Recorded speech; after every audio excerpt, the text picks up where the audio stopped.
یہ مبارک مہینہ جنہیں مل جائے انہیں اس مہینے کو کس طرح برتنا چاہیے، کس طرح گزارنا چاہیے، میں چند بنیادی چیزوں پر روشنی ڈالنے کی کوشش کروں گا۔ سب سے پہلی بات تو یہ ہے کہ یہ مہینہ تقوی کا مہینہ ہے، کہ آدمی متقی بن جائے، اور روزوں کا یہی مقصد بھی بیان کیا گیا ہے تاکہ تم متقی ہو جاؤ۔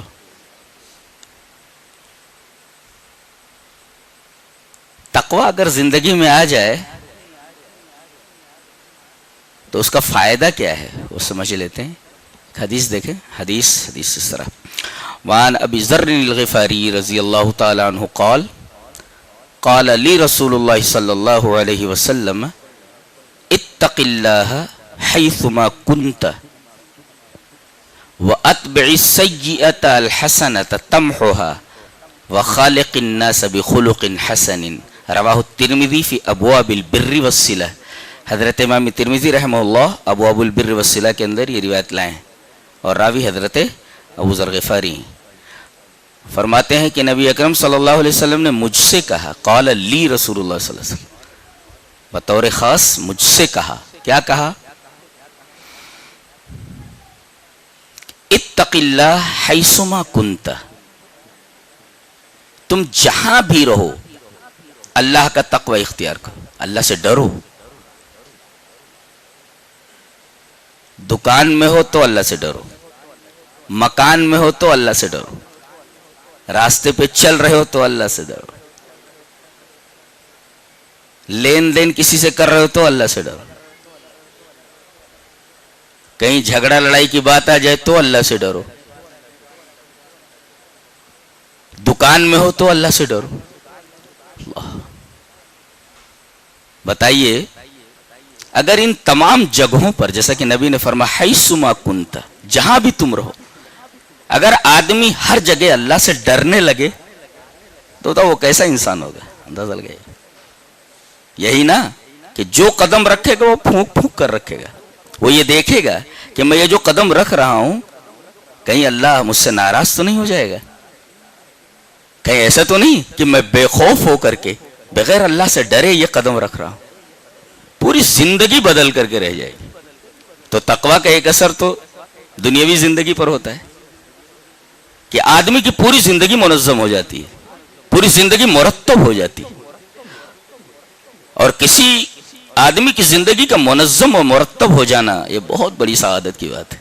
زندگی منظم نہیں ہوتی، زندگی مرتب نہیں ہوتی، ویسے بے ڈھنگی ہی گزر رہی ہے سب کی۔ تقوی پوری زندگی کو منظم کرتا ہے، پوری زندگی کو مرتب کرتا ہے۔ اللہ اکبر۔ اور آخرت میں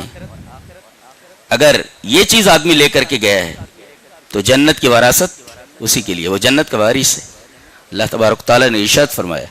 تلک الجنت التی نورث من عبادنا من کان تقیا، یہ جنت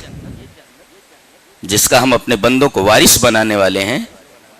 وہ بندے ہوں گے جو متقی ہوں گے، جو میں اس سے ڈرنے والے ہوں گے، جن کے اندر تقوی ہوگا۔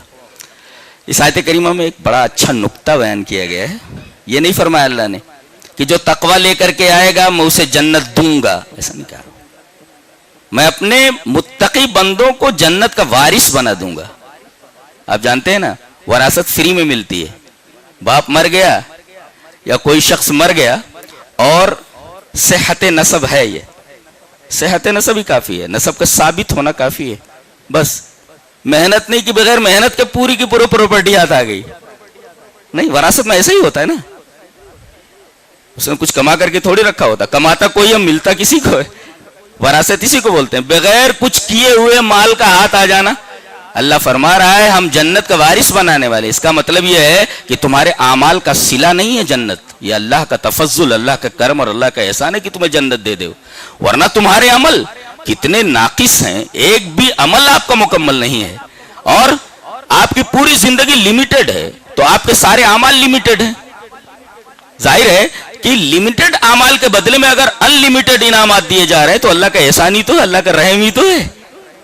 کہ لمیٹڈ اعمال کے بدلے میں آپ کو انلمیٹڈ زندگی دی جا رہی ہے اور انلمیٹڈ انعامات سے نوازا جا رہا ہے. تو جب اعمال کا صلہ ہی نہیں ہے یہ تو وراثت تو ہے ہی ہے نا, بغیر کچھ کام کیے مل جا رہی ہے. تلک الجنت التی نورث من عبادنا من کان تقیا, یہ جنت ہم اپنے ان بندوں کو اس جنت کا وارث بنانے والے ہیں, بنائیں گے جو متقی ہیں.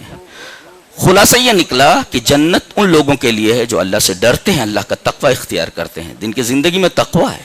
جو قدم قدم پر اللہ سے ڈرتے ہیں.